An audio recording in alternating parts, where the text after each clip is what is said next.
পারতো, তো এখন কেন ওরা ঘরে গিয়ে ধরতে পারতেছে না? আসামিকে আসামি মামলা দেয় না, সন্ত্রাসী মামলা হতো। আসামি না ধরে এখন ওরা চুপচাপ বসে আছে।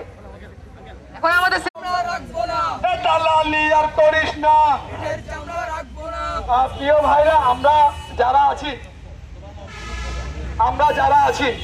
আমরা আজকে শান্তি শৃঙ্খলা, কিন্তু হ্যাঁ, পুলিশ যদি আমাদের এই সকল দাবি দেওয়া, আমাদের এই জবাবদিহিতা যদি উত্তর না দেন, আমরা এর চাইতে কঠোর কর্মসূচি পালন করব।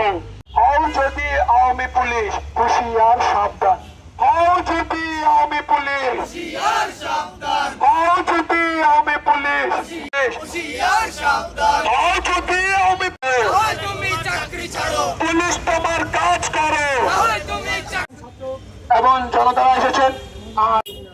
আসামি না ধরে এখন ওরা চুপচাপ বসে আছে। এখন আমাদের ধরতে পারতো, তো এখন কেন ওরা ঘরে গিয়ে ধরতে পারতেছে না?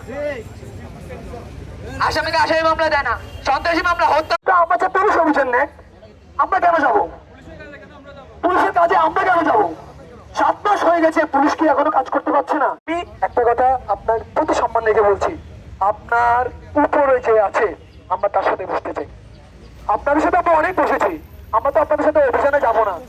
আমরা তো এখন হচ্ছে কি, অভিযানে গেলে অনেক লুটপাট হচ্ছে। ছাত্ররা সব অভিযানে গেলে এই হাতে 5 আঙ্গুল দেওয়া সমান না। একজন একটু খারাপ থাকতে পারে, বা একজন যে